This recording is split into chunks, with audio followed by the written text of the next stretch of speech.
My name is Paul Natale. I live in Amsterdam, the Netherlands, but I'm originally from New York. These days, I'm working as a director of music curation at a company called Excite, and it's a music video platform. And I've been working here for about 7.5 years. And before this, I sort of lived in different places, including Paris, of course, when I went to ACAR, as well as Berlin and San Francisco and Portland, Oregon, and New York, where I'm from. So yeah, I'm here now in Amsterdam for about 9 years.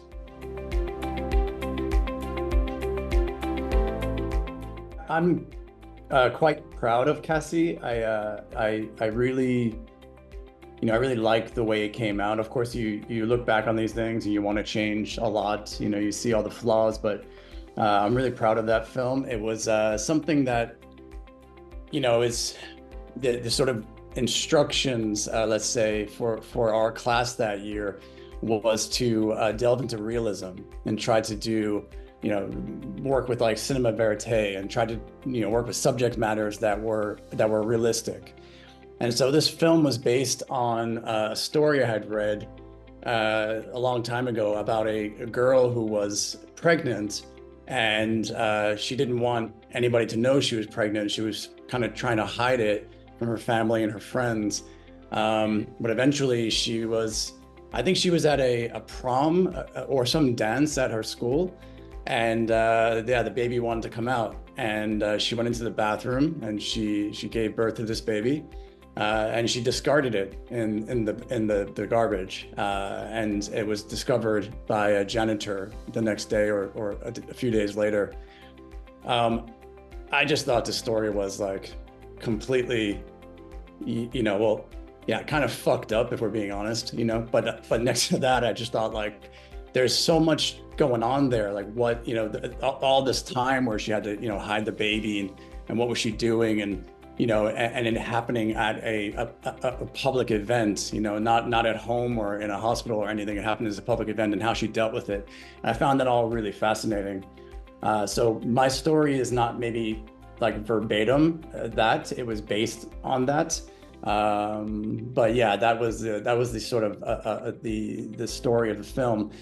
And a lot of people were really touched by it. It did quite well. It got into a bunch of festivals. Got a lot of attention, and yeah, I'm really just happy with the way it came out. I look back on that with fond memories.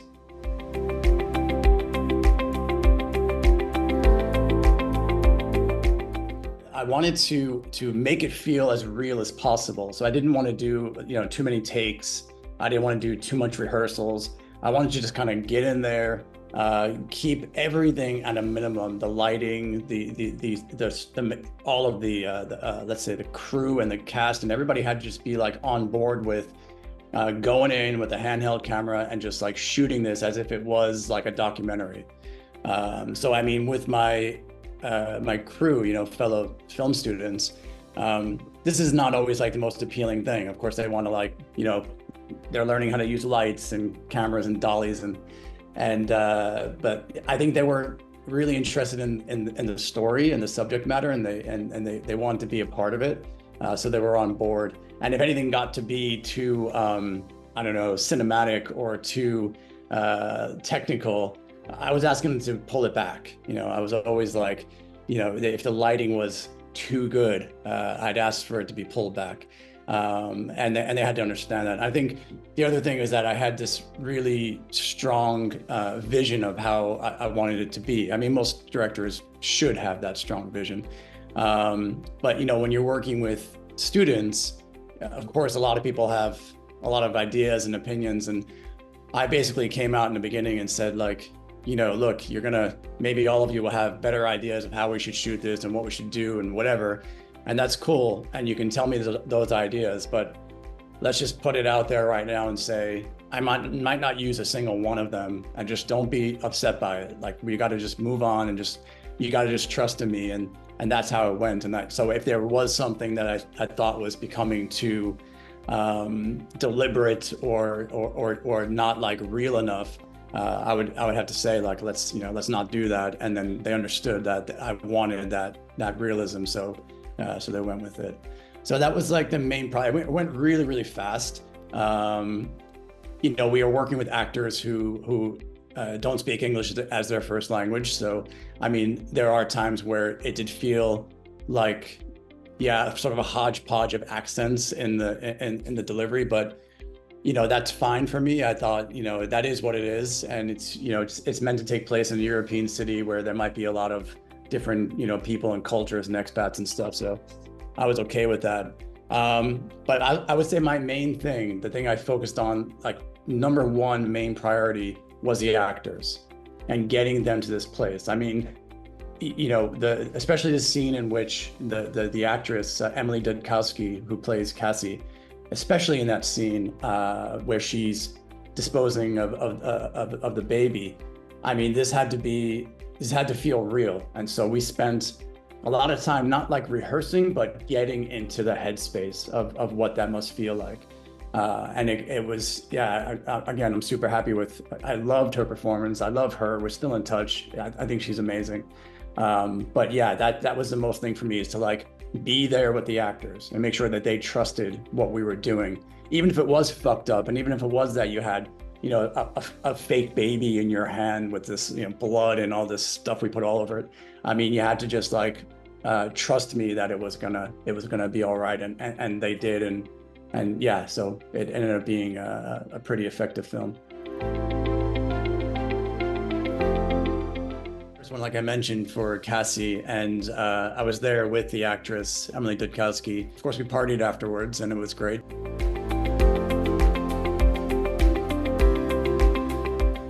I was present during the 9/11 attacks in New York. Wow. And after that, I just felt like life is very short. And I mean, luckily nothing obviously happened to me and even further to anybody that I know, but I was there, and it really affected me. And after that moment, I thought, I want to do something that I've always wanted to do. I mean, to be honest, like music and what I'm doing now was really my first love. And I've always played music. I've always been in bands. That's really what I think I'm most infatuated with, music. But filmmaking came to me later on, and it was something I always wanted to do. And I thought, like, let me give this a go, and let me try this and see. And so I made a short film with my friends in New York as a way to see, like, do I have this in me? I didn't really know anything about how to make movies. I mean, I knew as much as I knew from like watching behind the scenes documentaries, or like the special features on DVDs or Blu-ray discs, for all these movies. So I was like watching a ton of films and watching all of the behind the scenes and making ofs, and I thought, like, I think I can do this, and I feel like it's something that I can be good at. And so I got into it, and I got to make this film on no budget whatsoever, friends shooting it, friends acting in it, whatever. And I knew like right away that this was something for me. I just really felt it. And so I stayed with it a bit. I made that short film with my friends. I made another one after that, made a music video or something. And then, I thought, like, maybe I should take this seriously, and applied for ACAR. And they took me in the second year of the program. I really wanted to try then everything, try also sound, and try also assistant directing. And I never did any producing, and I kind of regret that. In fact, I would tell any new student that you should really focus on the producing part, because it's just to learn the business for later and get a feel for what that all means. So that's one thing. My one regret is not taking producing more seriously. But there were students in my class that were taking it seriously, and I sort of latched onto them. But I mean, like, editing, for example, I really found editing to be my thing. I think I edited like 75% of the films that came out of my class that year. I really liked it. And yes. And so basically I tried a little bit of everything, thinking that, maybe I won't actually be able to do the film directing thing one day. And then when I got out of ACAR, I was feeling pretty good, having won a couple of awards, and, having a lot of nice, yeah, nice words from the teachers and everything else. And I thought, okay, let's, yeah, maybe I'll stick around in Paris and do this. But I didn't stay in Paris. I moved back to New York and I worked at a production company that was doing commercials. And I was basically like not an intern, but I was yeah, I was basically writing pitches for other directors to pitch for projects like Levi's or Ford cars or whatever. And so I did that for a while, and I was just basically trying to help other directors get work. And while I was there, hoping that in doing so and being there, I could maybe also get some work myself. Well, that never happened. You know, I did that for a little while and I just wasn't getting anywhere. I did actually pitch a few things myself, just never got any work doing like any commercial stuff. And in the meantime, I was like, you know, making some short films on the side and music videos. I think I really focused on music videos here most of all. I started doing that and I really liked it. But it was all just, you know, for fun or for friends or whatever. And then I ended up like putting a lot of eggs in one basket. I had bought the film rights for a novel called Lost Souls by an author called Poppy Z. Bright. And I hooked up with a producer who was actually based in Paris, a French producer, a very young guy. He would like, you know, talk regularly. He had me do like multiple script rewrites. You know, I wrote the script myself and I had to just rewrite it maybe like 15 times based on just feedback he was getting from different companies. Like, yeah, Canal Plus is interested, but they think like this is a little bit too fucked up. Can you change it a bit? You know, that just kept happening, and I kept compromising and doing these things. And we got to the point where we were casting.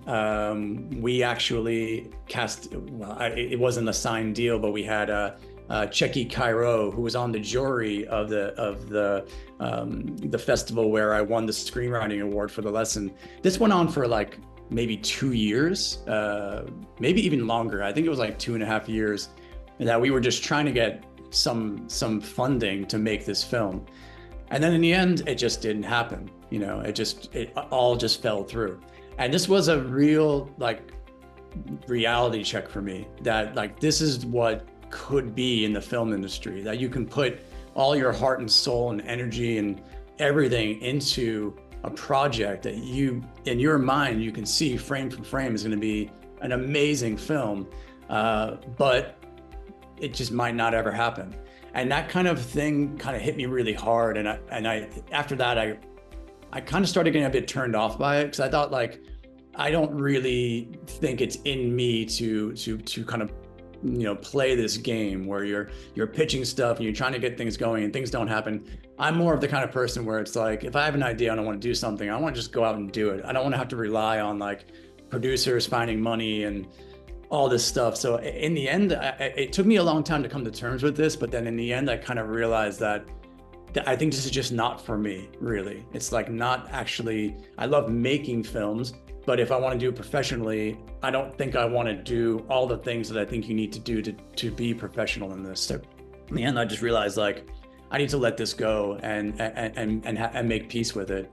And then I sort of then went back to more of the music stuff. And so these days, like next to working as a director for this music video streaming platform, I'm also, you know, still working in bands. I'm in a couple of bands, and I help find independent artists find gigs in Amsterdam. That's something I do on the side as a kind of a hobby.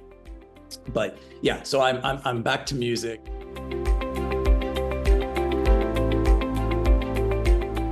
The first thing I would say is that, you know, on day one at ACAR, I won't name names, but, you know, one of the professors came out, or instructors, I don't know what exactly you call them there, but one of the teachers came out and said to all of us, you know, it's the reality of the situation is that not all of you will become film directors. And of course, you know, we're all there with a heavy dose of ego, and everyone's thinking to themselves like, yeah, maybe they won't be, but I will be. You know, it's just what, you know, it's good actually to come in with that ego. It drives you, you know, as long as you're not an asshole about it, it's good to have that. It drives you to keep wanting to do more, and it gives you energy. So that's cool, but it's really true. You know, it's really, really true. And it's hard to hear but must be the case. You got to have tough skin. So be really ready for the fact that like you might be amazing and you might be making amazing content. But not everything resonates with everyone, and you got to be ready to be told like, you're not getting into this festival, or you're not getting this gig, or whatever. When it comes to creative outlets, it's really tough because it comes from you. It comes from your heart. It's something that's really connected to you and a part of you. So it's very, very hard to be told, this is not good enough, or you can't do this, or this is not going to work. So I would say like, granted, my story is one of like sort of making peace with it and leaving it and letting it go. But that's me. I would say if you really believe in what you're doing, you really believe in yourself, just keep going, and eventually, if you keep putting it out there and you keep going, you keep doing it, someone will take notice, and people will start to realize what you're up to and start to see the brilliance in what you're putting out there. But it takes a lot of thick skin, like I said. So you got to be ready for some ups and probably a hell of a lot more downs, I would say. Well, so on Vimeo, you'll find for sure the films I made at ACAR and the music videos and the stuff I did before ACAR. My music stuff, well, I'm in a band now called Rosa Canina. It's on all the streaming platforms. We have a new album coming out next year.